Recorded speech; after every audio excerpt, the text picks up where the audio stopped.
Okay, let's talk about how fragile everything is. We're going to zero in on just one single hypothetical day, August 1st, 2025. And on this day, one decision made in Washington, D.C., sends this massive shockwave across the entire planet. It shakes up markets, sure, but it also throws gasoline on conflicts happening thousands of miles away. So how does it all connect? Let's break it down. Everything kicked off with a single action from the White House. This wasn't just another policy announcement, it was a decision so big that it sent these immediate tremors through the global system. It basically rewrote the rules of international trade overnight. And the reaction? Well, the world's financial markets didn't just get nervous. They went into a full-blown panic. This wasn't just about numbers flickering on a screen. It was like the raw, anxious nerve of the entire global economy was suddenly exposed for everyone to see. And you have to remember, this economic chaos wasn't happening in a vacuum. It was crashing down on a world stage that was already buzzing with really intense political friction. So let's start pulling on that first thread and see exactly how this whole chain reaction got started. So here it is, the catalyst. A huge executive order coming from President Trump slapping steep new tariffs on goods from 68 different countries. Now, the stated goal was to help U.S. exporters, but the scope here was just massive. We're talking tariffs that started at 10% and went all the way up to a staggering 41%. And when you look at the specifics, that's where the story really gets interesting. Our neighbor, Canada, got hit with a 35% tariff. India, a 25% tariff, which put its whole iPhone export industry at risk. Even huge tech players like Taiwan and major emerging markets like South Africa got hit hard. Now, what's really fascinating is that some allies, like Japan and countries in Europe, they actually managed to negotiate better deals, which created this really clear divide between the haves and have-nots. So you've got this massive trade bomb that just went off. But it wasn't the only thing happening. On the very same day, the U.S. released its jobs report for July. And the numbers? Well, they were not good.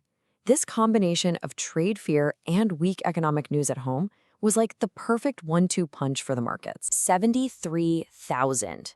Just let that number sink in for a second. That's it. That's how many jobs the U.S. economy added in July. A huge miss from what everyone was expecting. And you know, it gets worse. The unemployment rate actually got revised up, and the job gains from the months before, they got revised down. So the whole economic picture suddenly looked not just weak, but really, really fragile. And of course, this bad economic news was immediately turned into a political weapon. President Trump wasted no time putting pressure on the Federal Reserve, calling out Chair Jerome Powell by name and demanding that he cut interest rates.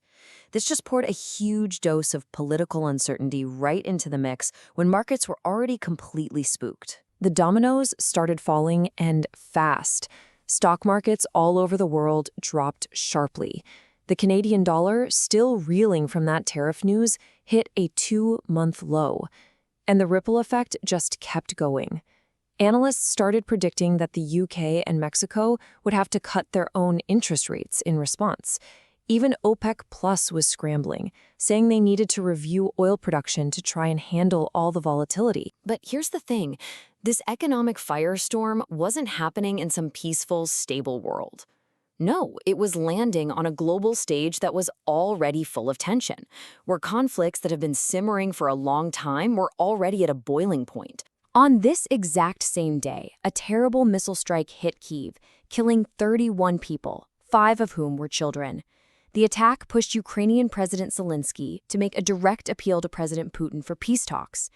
And at the very same time, just to show you how complex this all is, Germany was delivering 2 more Patriot air defense systems to help Ukraine defend itself. Meanwhile, the humanitarian crisis in Gaza was getting even worse. We got reports confirming that at least 2 more people had died from starvation because aid just wasn't getting through. This tragedy led to intense protests and was serious enough to get a high-level U.S. envoy to visit the area, which tells you how much global concern was growing. Okay, so we have a presidential trade order, a shaky jobs report, and markets going haywire. And on top of it all, escalating conflicts in both Ukraine and Gaza. We've laid out all the pieces. So what does it actually mean when all of this happens at the exact same time? How do we connect these dots? So this is where it all comes together, right? It's like a domino effect. First, you get this big protectionist trade move that immediately threatens global supply chains. That panic then slams right into the markets, which, combined with bad domestic news, puts a ton of pressure on the Fed to do something. And all of this is happening while the world's diplomatic energy is already stretched to its limit by the crisis in Ukraine and Gaza. So the final result? You see a massive realignment. The U.S. policy forces allies like India to start questioning old partnerships and maybe look to build new, more independent economic relationships. It's fundamentally changing the global map. Which brings us to the one critical question that a day like this really forces us to ask. You see these incredibly powerful, interconnected systems, trade, finance, diplomacy, all under enormous strain, all at once. It really makes you wonder, when all these global forces collide with this much intensity, what's the first thing to break?